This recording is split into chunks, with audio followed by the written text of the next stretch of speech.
Thank you everyone for joining us at this Expana webinar. We have our great guest, Thomas Jacob, who was here already once with us. He is from Blue Sea Products, an importer in the United States. He is very knowledgeable about sourcing shrimp from all around the world, and of course, selling it in the United States as well. And we have Angel Rubio from Expana, who does all the shrimp data, prices, and all of that information for Expana, which you can access emailing him, or you read probably on every Tuesday and Wednesday, 5 o'clock or 4 o'clock, when we're waiting for them to send that email out. All right, straight to the point. What we're going to see today, there is a new baseline, there's a new 10% happening. The ruling of Friday kind of changed everything we had prepared for and had been working for. I don't like to call the ruling as the tariffs were illegal. I like to say they weren't done properly, because maybe Trump will find a way to do it properly in the future. So for now, and as of now, they weren't done properly, and there's a few questions that come to mind. Number one, what happens? Is there a refund? What happens to that money that was already paid? What happens to those inventories that are inside, already paid, already duty paid, and are already higher cost inventories than the inventories that are going to come in this week? And then there's going to be a change for sure if it goes down from where it was. Just a reminder, where it was is India was at 50 for a while. It went to 25 for another 2 weeks. And today it's going to be at 10. So people are going to say, okay, Gabriel, so everybody's going to declare shrimp today and put it into the country. Yes, if you had 1,000 containers in the port, not because you have to order it and it takes 45 days, 60 days to get here. But it's also off season in India, and we'll get to Thomas Jacob a little more on that. So we're going to begin. I'm going to show you a little bit. I'm going to tell you about a little bit what we're going to do. We're going to do an Ecuador 3-slide update. What is Ecuador production doing? We're going to do an India market update by Thomas Jacob. It's going to be a main points and bullet point kind of update from Thomas on what's production and what's happening in India from the outlook from today.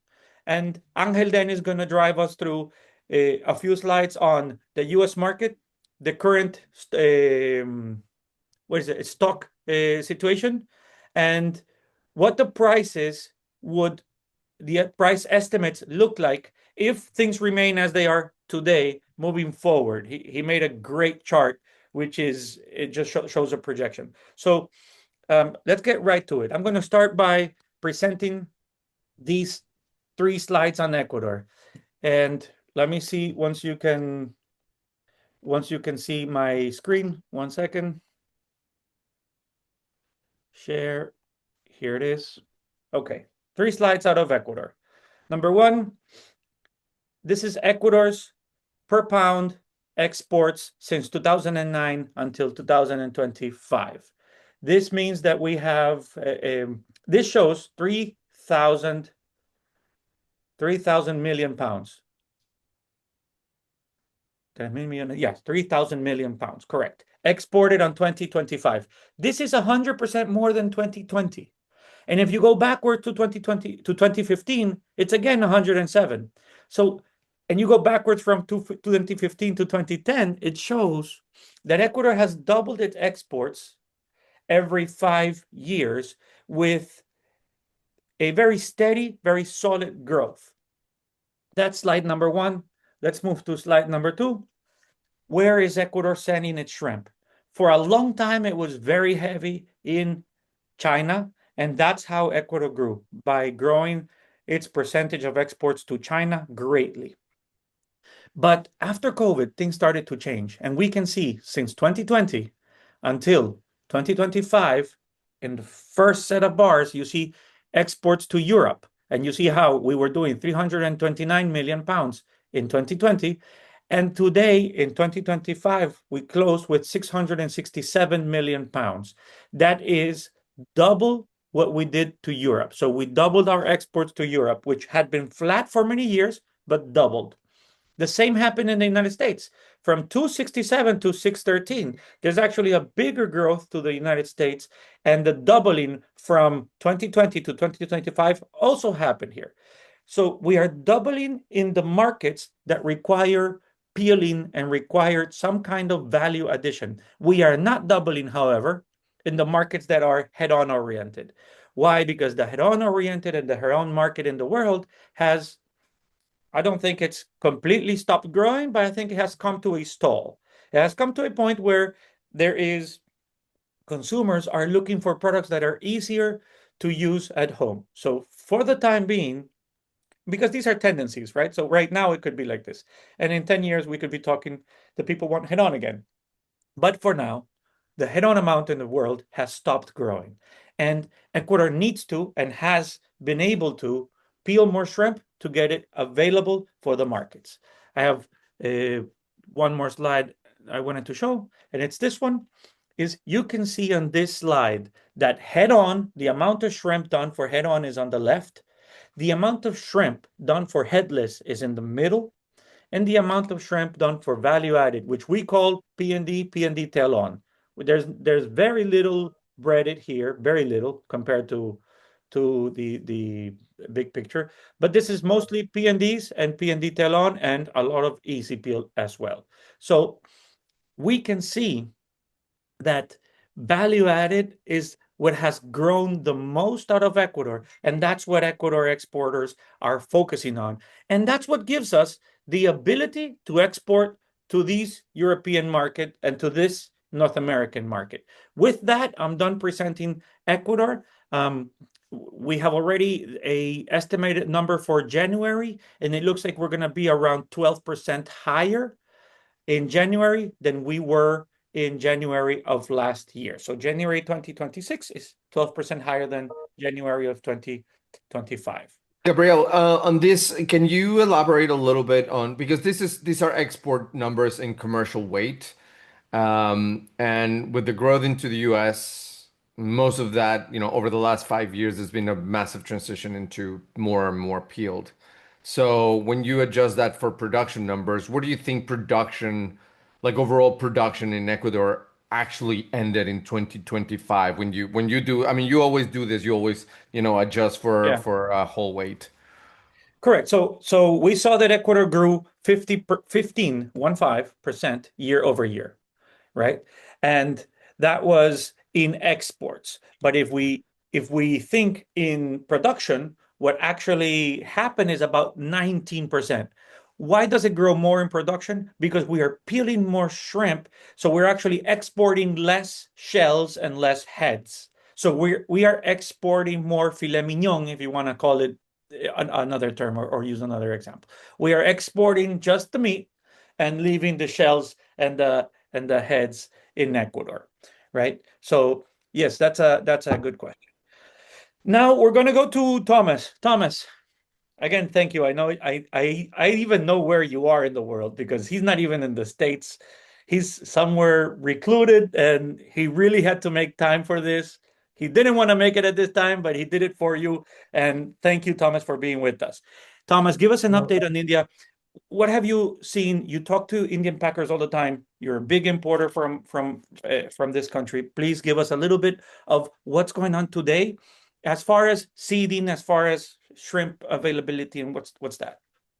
Well, I'm going to just highlight only. Thank you, Gabriel and Hal. Thank you for inviting me to join this. Very happy to share my thoughts and some highlight information. Indian main crop is delayed by 45 days. Mainly one, the tariff announcement, or the trade deal was delayed, and then of course it's changed now with the change in tariff. That was one reason. Another thing was there was unusual colder weather than normal in South India. So that would mean 45 days delay for the main crop. Normally starts in April, early April. Now it's delayed until late May, early June.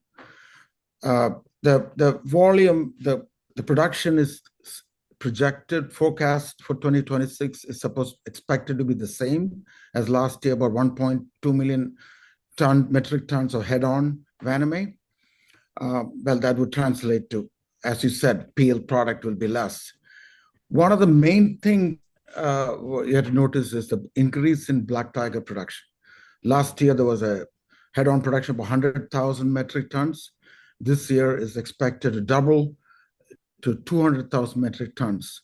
And as you know, the black tiger sizes to make for economical viability produces mainly larger sizes, 8 to 12, 13, 15, some 6 to 8 headless makes about 60% in headless form. And then there is about 30% headless. The reason being, the black tiger, of course, is a native species, and is a bottom dweller, so it cannot overload the farms. So there is a restriction on the density of the stocking density. So that's why they can't produce black tiger in small sizes. That's one of the reasons. And then why black tiger is growing, there are a lot of defunct farms in the vaname, which is not, they cannot produce vaname anymore. They're used for black tiger. And another main reason is there is a better quality seeds available.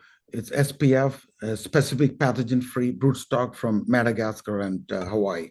And farmers also, on the vaname side, harvesting smaller sizes due to poor broodstock quality. So the larger sizes won't be plentiful at this time. And like in previous years, those are the key highlights I want to cover on this. And if you have any, I'm sure I just covered the main points. Thank you, Thomas. Very important to note from what you said, and I took some notes here. There's a 40-day delay. If that 40-day delay is not caused by yesterday or by this weekend, it's caused by what was happening before and climate. So there's two things there, very important. Two factors. Correct. And so that delay will mean that their main harvest season, which we usually expect end April. Early April, pushed to probably early June. Okay. So, and early June, what does that mean for our arrival in the US? Because that's also an important measurement, and it's something that we have to keep in our books. Is we're all in Boston together when they know they have harvesting next month. What happens if they don't have harvesting next month and we're in Boston together? So how does that change? A lot of Boston Seafood Show deals. People made deals at the show. They can't predict the raw material prices. So right now the raw material prices are high because there's low supply of raw product. And I would say this is seasonal, right? Yeah, because this is a low season. So that is going to continue until the new season starts. And I guess as raw material start arriving, the more production in June, things will start settling. I would say that would help the U.S. inventory to in a better position than high-cost raw material inventory in the U.S. start depleting. Will help. I would say also that the demand is going to be a slow pickup on demand because we are sitting on a lot of inventory at high cost. And most of the offers you're going to start filling in as we run out of certain sizes. So the demand will start picking up as we start ready to replenish not all sizes as we start running out on certain sizes.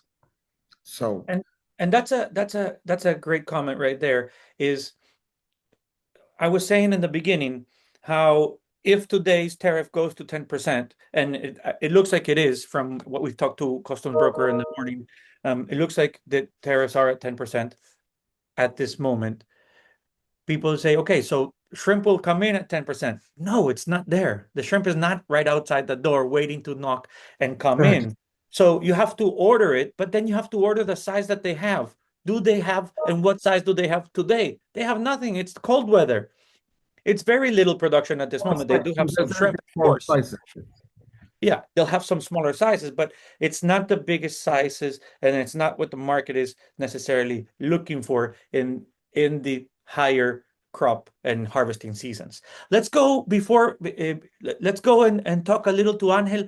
Angel, show us a little bit of the graphs so that now with Thomas's update, with a little bit of knowing what's happening in Ecuador, and let's talk about the U.S. market and what you see in the U.S. market. Show us your graphs, how this is gonna all tie up together, and then we'll go into all of the different aristas, right? Talking about what could happen if.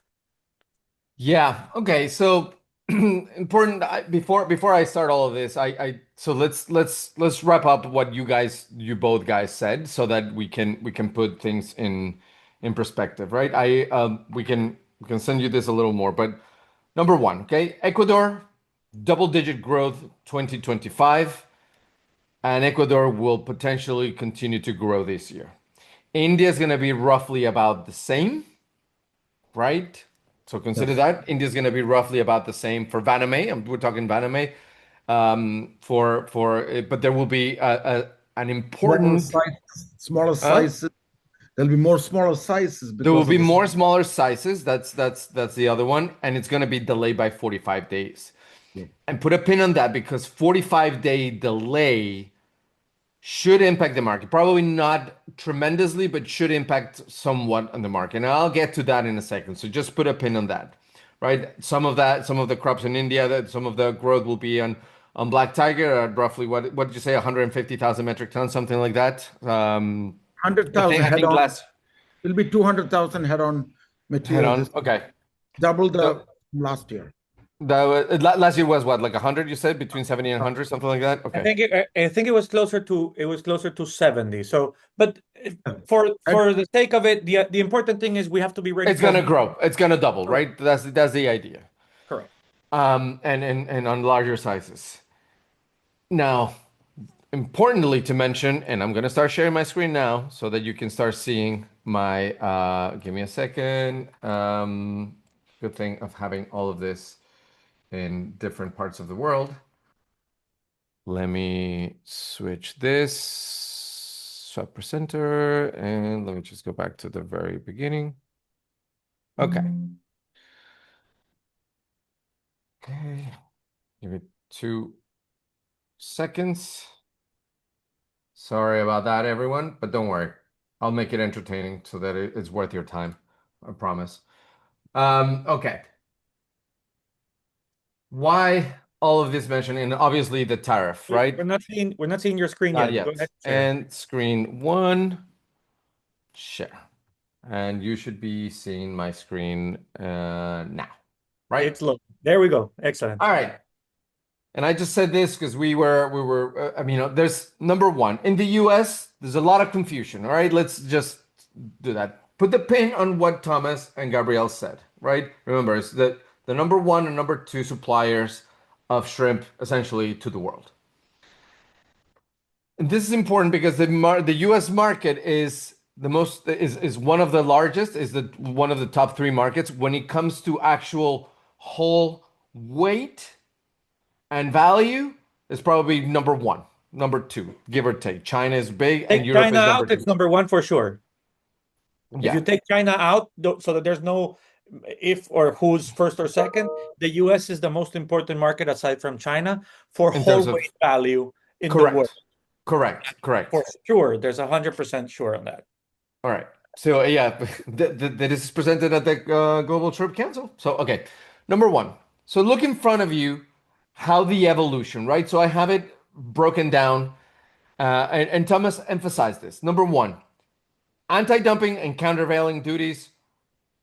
We're gonna, for the purpose of this conversation, we're just gonna assume they're the same. Well, not assume. We're not gonna take them as much into account because they've been part of our lives or the industry lives for several years. So they're just another added cost. The reciprocal or the IEE, and now it's section 122, right? So I'm going to put my laser here. So this is from April when it all started. So we had the anti-dumping, the countervailing, and the reciprocal through July at 15%. Everybody at 15%, right? Now, August, September, where there were like some trade deals happening, Indonesia, Vietnam closed deals at 19 and 15%. India did not have, but it had a 25% because they were working on those deals. and then Vietnam, and then Ecuador at 15% at that moment, right? They just remain at that because there was no agreement at the time. So that was the picture in August, September. Now, starting in October, every single entry, and again, this is just simple. I'm simplifying this, okay? Was that 25, where it was somewhere between 25 and 50% because of the last leg of the shipments, blah blah blah. Don't let's not get caught up in the details. This is high level. October through January until last month, India had effectively a 59% tariff on everything that came in. And very important because we're going to close with this in terms of replacement cost. Again, it's not going to be prices, not ordinary prices, well, or expanded prices, but replacement cost. Again, this is going to be the most important part of the entire conversation today. Indonesia at 22, Ecuador at 18, and Vietnam at 26. Now, there were anti-dumping and countervailing duties, new ones revealed a couple of weeks ago, and the reciprocal March to August. Now, this, and I'm gonna grab my pen here, this is what a couple of days ago was the understanding, right? That it was going to be India at 10% because they didn't have a trade agreement. They did not had a trade agreement, but Indonesia did. And the Trump administration is expecting these countries to honor the trade agreement that was in place. Okay, but stay with me on this. Ecuador was 15% at that trade agreement and Vietnam at 20%. However, that's not the case anymore. Okay, everyone is at 10%. Everyone. Why? Because the court ruling said that it was not legal because these trade agreements were enforced under IEPA, and IEPA was ruled not legal. So they don't have to pay the 19%, or like US importers don't have to pay the 19%, because remember, who pays that tariff is the US Importer of company, record. The is the importer of importer of record. record, even Correct. if it's a subsidiary of the packer overseas. It's an American company, technically, but they don't have to pay this because of the ruling. So everybody on the reciprocal is 10%. And we're just talking about these guys, right? It could be 15% in the future. The administration said it could be 15, but but they're enacting Section 301. This is where it gets a little more confusing. But look at this. So it's 10%, potentially up to 15% through July 24th of 2026. 301 section, it's essentially targeting practices that are not cool. I'm just gonna put it at that. But this was specified, and they are targeting ocean pollution, forced labor, and seafood trade practices. Wink, wink. They actually specify seafood trade practices. So wink, wink. What is happening in Southeast Asia? Wink, wink. Very likely India, right? But India, China, Indonesia, Vietnam, everybody that falls into this category.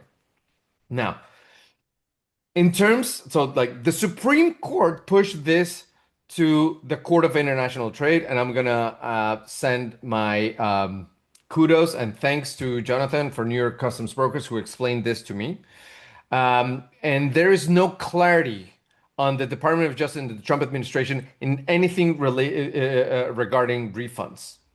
So at this point, the assumption is that there are no refunds, though different customs brokers have said that there could be refunds down the road, take 6 months, maybe 2 years. So right now, there's no clear evidence that there will be any refunds. So at this point, we don't know, right? So that's the whole point of the tariffs. Now, how do these affect prices and how do these affect trade?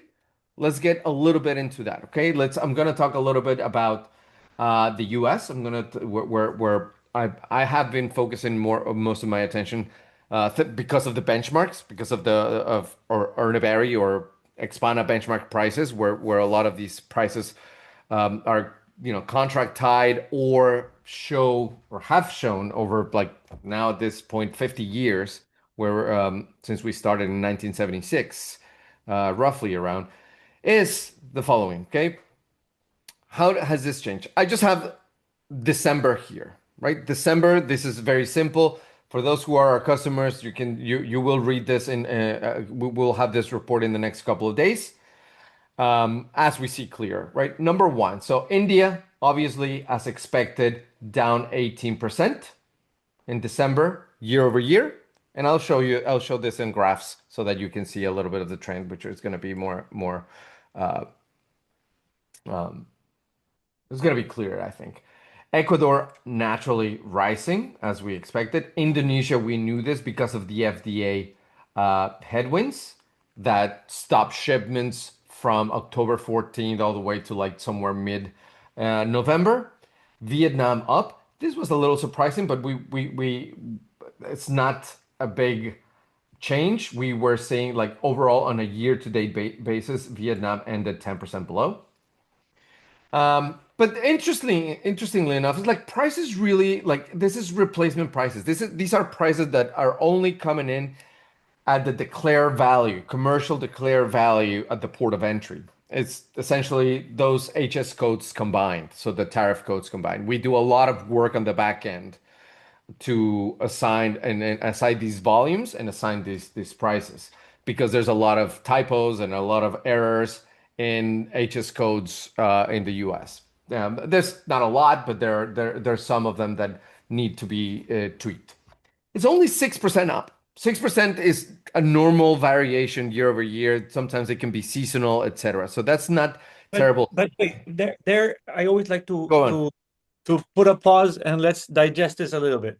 So Yes, please. December 24 versus Yes, December 25. No correct. tariff versus huge tariff, okay? Or let's call it versus the tariff that was going on the December 25. In the prices that we are seeing, which are the cost and landed and selling prices inside the US, there was only a 6.8% variation. Is this what we're looking at? No. This is at the port of entry. So this is the commercial value declared to customs. So this is what you say customs. This is the value of the shipment. This is not Okay. the price So, that it's but going to get traded, which that's what they we're going to still see need later. you still need to add to this the tariff. It says Yeah, this does this not is not include the included. tariff. You need to add tariffs, clearance, costs, first month storage, and So just there, we already saw an insurance, increase, everything which else. is so December 25 was already higher than December 24, just before tariffs, before taxes. Yes. Okay. Yes. December, exactly. But it's what I'm trying to say is like the overall increase is about a quarter, right? It's a quarter. Yes, it's big in the grand scheme of things where prices had been oscillating in the past, but 6% is not out of the realm of volatility. In fact, the US the like volatility prices in the US, shrimp prices are actually not very volatile. What I mean for this is like the threshold, the band where prices normally bounce up and down, it's around that 7%, like on at any given time on a normal normal year, right? So this is not crazy. Now, if you grab, now this is where it gets interesting. You get 437. India went up 13% just as a baseline price. At 437, you need to add 50% plus the countervailing, plus the anti-dumping. So just for simplicity, if you grab 4.37 times 1.5, it gives you a 650 price overall. And I'm going to show that a little bit later. It's a pretty nice simulation. So stay with me, okay? That's going to be the main platter. And now what we're seeing is like, in terms of like product forms, peeled went down a little, but look, it ended the year at 7.5% higher. Where else? Okay, so now we have Shellon. Shellon ended the year flat, which we will touch a little bit on that, meaning that there is a significant Significant, borderline statistically significant, but there's still the transition from shell on to more peeled product still happening, and the tariffs just exacerbating some of this, right? Because where are you gonna go? You're gonna go to Ecuador, and maybe Ecuador. Gabriel, you can emphasize and talk about the processing capacity limitations of Ecuador under that regime of 50%. Right now, with 10%, some of this is a little bit of a relief because now demand can go back to India Correct. for a lot of that peeled product. And again, this is the trend. Where is the trend? What is important looking at this? This is all imports, right? This is all imports. So we definitely expected this downturn in Just so that imports. everybody knows what we're looking at, we're going to Yes, be looking at the blue line because that's 2025. So 25.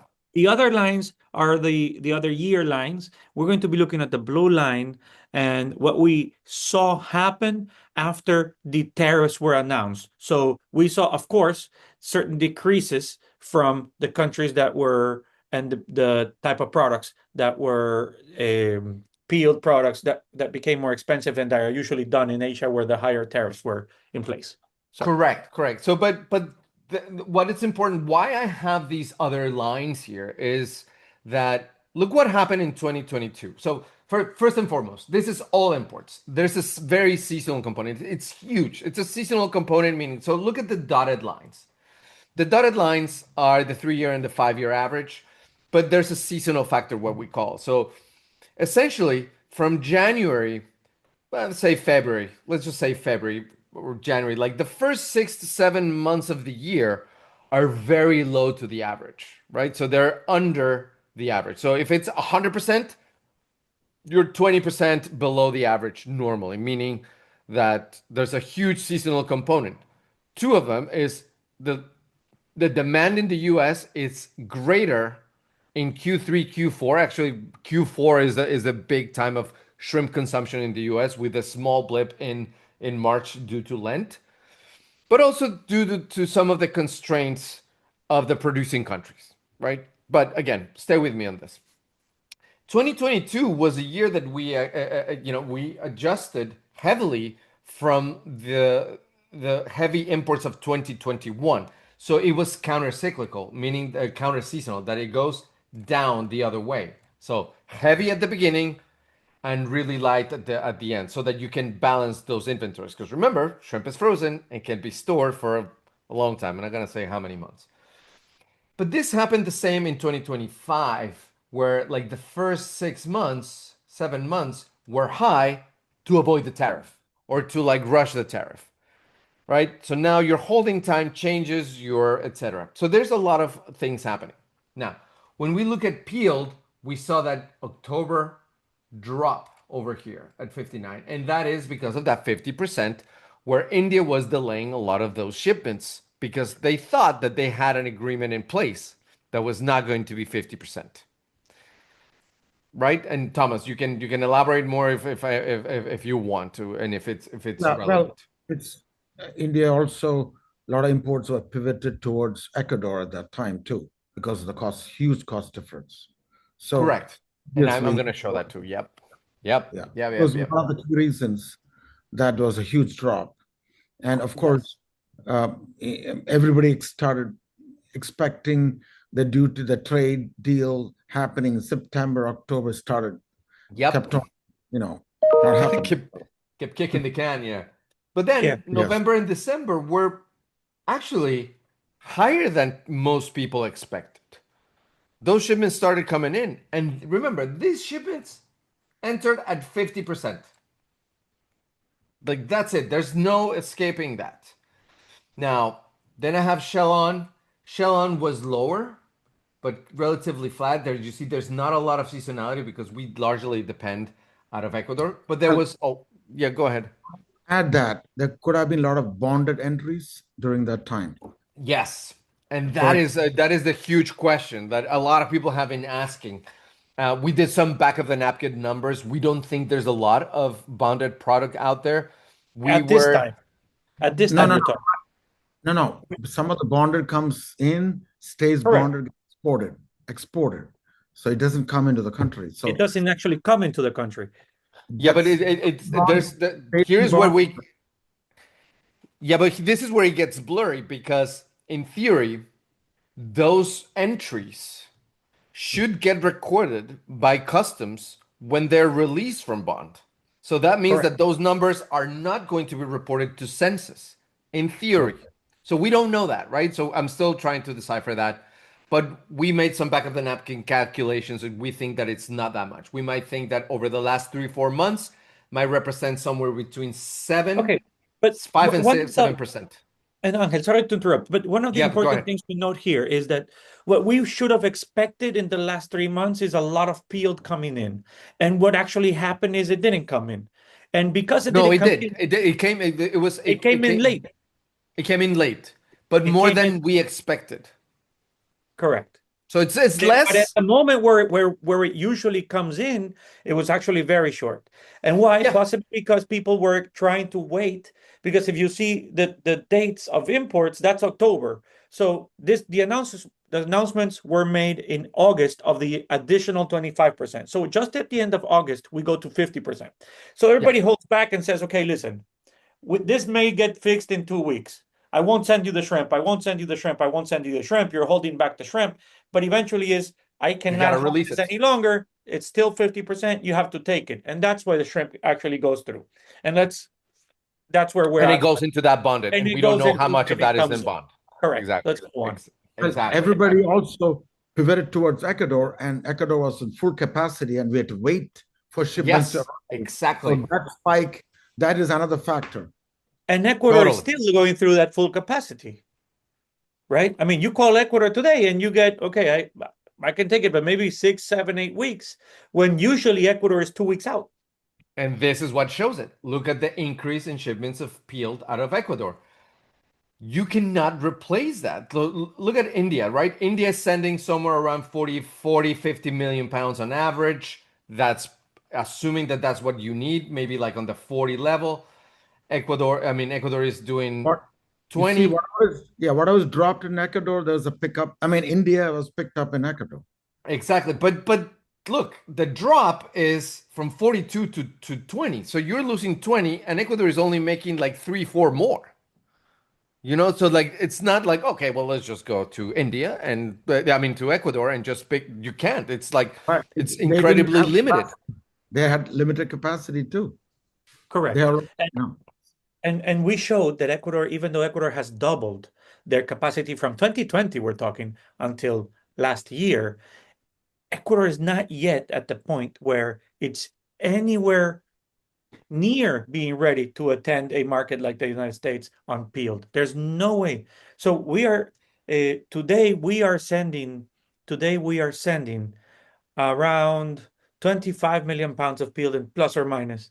What is it? What does it say here? 24. There we go. Yeah, Good guess. So around 25 million pounds of peeled monthly, and it's continuously increasing as we are adapting and increasing. But we will not be able to, and we cannot reach that that it'll grad. take years. It'll take several years, It'll right? take years of adapting, and the trade routes will have changed. The tariffs will change. So all of the decisions being done today, they don't remain as they are. Demand changes.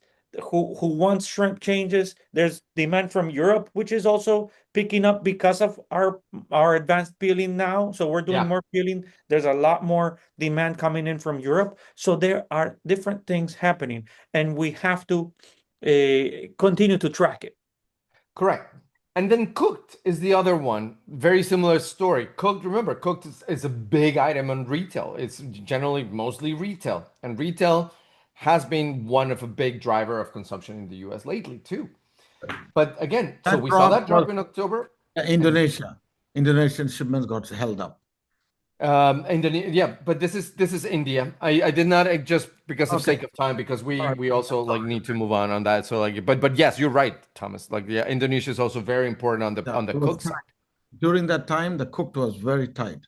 Correct. October, November, availability was very tight here in the US. Also So because now, of the radioactive thing. So Yes. exactly. you not only were you tight, but you maybe had stuff that was in FDA waiting to be released, because it Correct. was getting checked. I mean, it was getting a complete medical exam. Yeah. And some of Before medical exam.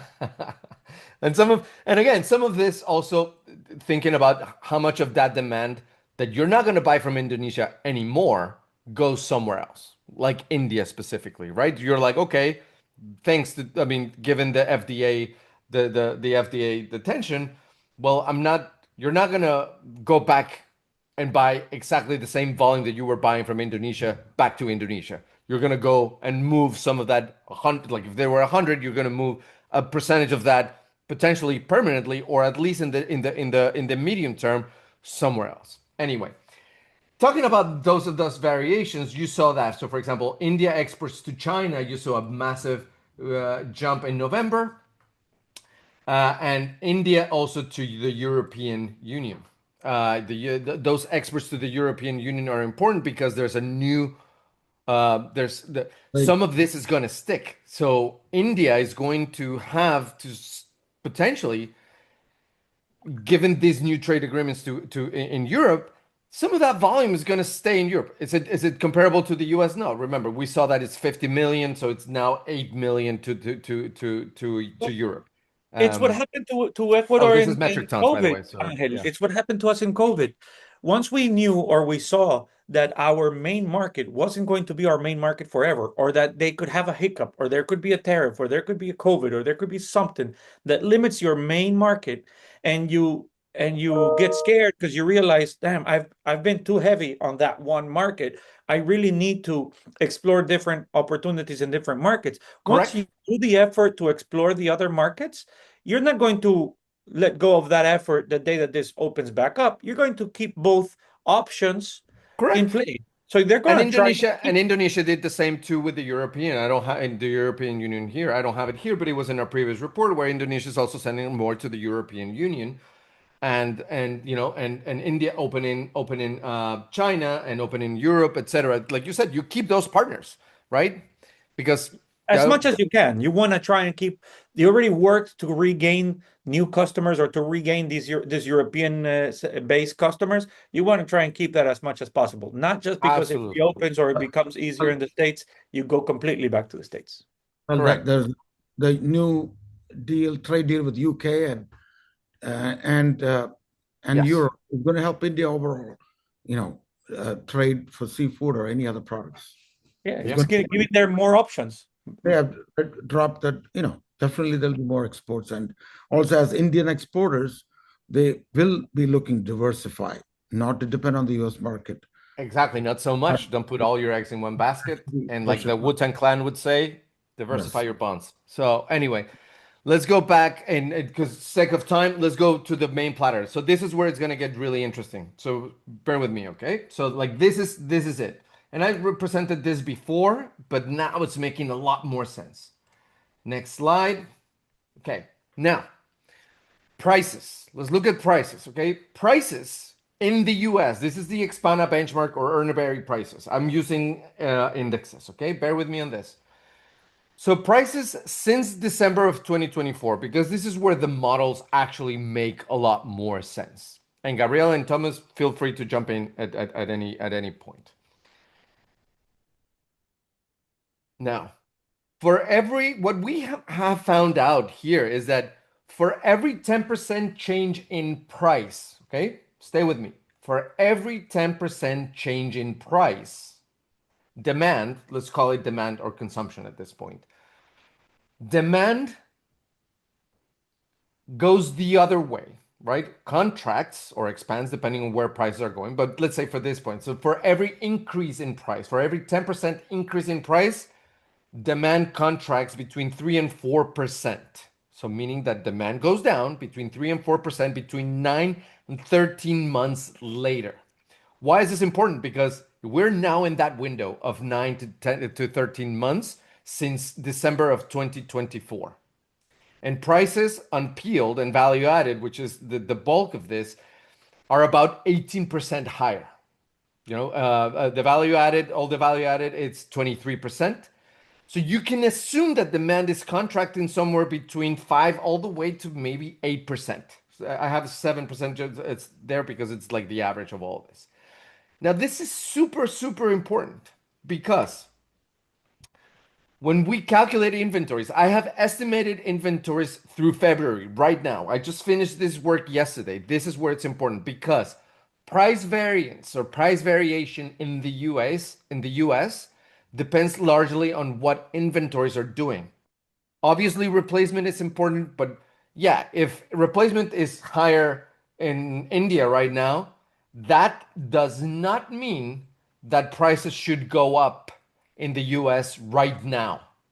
Right now is a function of what inventories are from import levels several months ago. So now, what we can see right now is that overall, like inventories theoretically should be relatively low to previous years in February if we assume that demand is the same. But demand, I think, and what the numbers suggest is that the demand is not the same. I think demand is somewhere around 7% lower than a year ago overall. So that means that inventories are actually relatively balanced, like in like high level. But Well, Okay, but that's assuming that's where you guys, I knew that you guys were going to come in here. you're Go saying ahead. the inventory is lower, so it's balanced with the consumption lower at this point during the year. Exactly. Yes. And but also also another point is that the delayed production in India is going to help burn some of this inventory, and it'll help balance the situation than significant changes on pricing. In theory, yes. okay, and I have 2 cents to add to that. Number one is the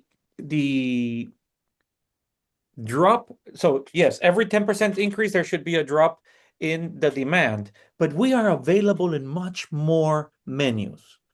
We are cheaper than beef by so much now. It's just, I mean, you go to the supermarkets, beef is way up there it's not even lobster. It's I think it's more expensive than lobster.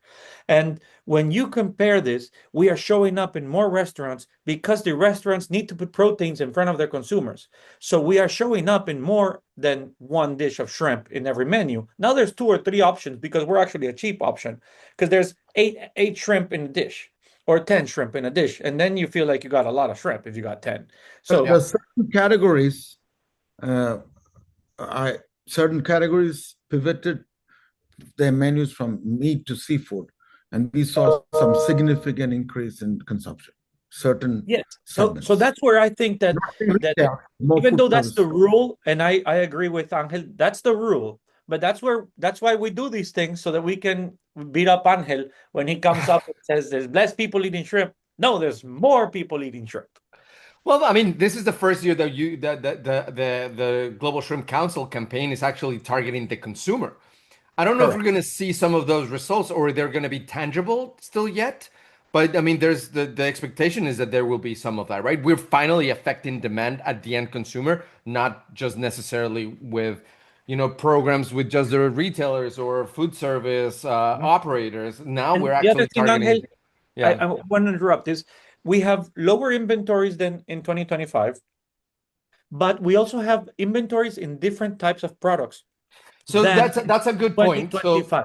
Why? this Because is, the yeah. people who were doing the products had high tariffs. A lot of the main items were packed in India, and those Yes. items didn't come to the US. A lot of Excellent. those Yes. items, and right now they have the smaller sizes, so maybe we have inventories in the wrong sizes. Exactly. It's wrong So, sizes and product forms. So and some that's people where are it gets short. tricky. Exactly. That's where it gets tricky, because some people can be Exactly. short on certain products while one other importer is long on the product, but they have it in different formats or different bags or different brands. And Thomas, Correct. and I think Thomas took a call or something, but uh, we were talking with Thomas about that, and he says there's a lot of internal trading in the United States. Tom, you're back. So Yeah, I'm back. when these things happen, that the inventories are relatively low to last year, but also we have to be mindful of the type of inventory, because this doesn't assume that inventory is low, but it is proportionally equal on the products that are being demanded. You mentioned As on I the said, Correct. as I said earlier, what is going to happen is there'll be certain sizes going to run out first. So Yeah. we are going to replenish certain sizes first. So that's why I said certain sizes we have excess inventory. So you will see the demand pick up on a slow pace starting June, July. And as we run out, we start ordering those items we're going to be short on. Items we are long on, we are not going to reorder. Doesn't matter what price, replacement price we want Yeah. to run out of the inventory. So all that, it's this chart shows it. It's not really bad than a lot of people thought. So that would mean that come August, September, we will be in full replenishment mode back in a normal cycle. Right. Right. And it's important to notice that price signals should start signaling that, right? There's a lot of variance when we're collecting numbers, right? We collect a whole lot of numbers almost every day. When we look at the distribution, in some items the distribution is getting larger. So that's because there's larger variance from where we look in because some people are short or long in different product forms and different sizes. In other items, you're starting seeing a narrowing, right? So it's all over the place, and those prices should start signaling that. So that's why it's important to look at a specific count size and product form going forward. And a lot of people like you, Thomas, warned us about this sometime in Q4 that this could happen. And not even, actually, it was Q3 when we had that last time. You said there will be a lot of shuffling and there will be shortages and surpluses of different sizes. We thought it was going to happen in Q4, but it's actually happening now, probably like Q1 into Q2. Now let me go into And one the more point I finalized. mentioned earlier. One more Yep. point I mentioned earlier. Yep. That the smaller sizes are kind of tight, depending on the items, but India producing more small sizes will help balance it, you Yep. know. Yeah, and then India is normally produce large volumes of the larger sizes, so help balance higher positions here on the larger sizes. The Right. 16, 20 tail-ons and 21 tail-ons and all that are Yeah, in a the good big position. benchmarks, right? Yeah.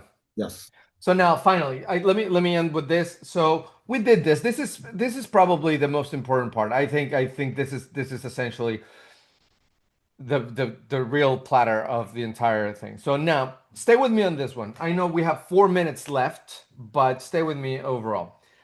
This place, I mean, this line is replacement cost. This, if you go back, is the prices that is the commercial value at the port of entry, no tariff, no nothing. This is just the commercial value at the port of entry. And after December, all of this is, so after this line, everything to the right of this line is simulated on a seasonal basis. Don't worry, it's just for illustration purposes. This is the cost. This is not earner berry price. Okay. Then this is earner berry price through December, right? Right now. No, through December, right now. Just for illustration purposes again. And this is just for peeled product, which is the largest category. Now this light line is essentially the same as this one, as the replacement price with the tariff. It's all weighted. I'm grabbing Ecuador, Indonesia, and India, and I weight them based on volumes, also simulated into the future. And these are for new entries. These are for new entries, But so this is relative to volume. cost with duty, right? Cost with duty, just the duty. This is not. This is just the commercial value at the port of entry with the reciprocal or IEPA and Section 122 tariff. And just to clarify, this is not the earner berry prices. No. Earner berry is the yellow. That's why we cannot. This is not. This is a simulation on the cost. This is not a simulation on earner berry prices. Earner berry prices that will be dictated by an entirely set of factors, right? Yes. And we don't know that. I mean, I wish I knew. If I knew, I wouldn't tell anyone. I would just straight shrimp. So now, when we put this in the context of inventory depletion, right? Assuming all is balanced, etc. Where we are right now is like all this inventory, like in the market, is upside down. What does this mean?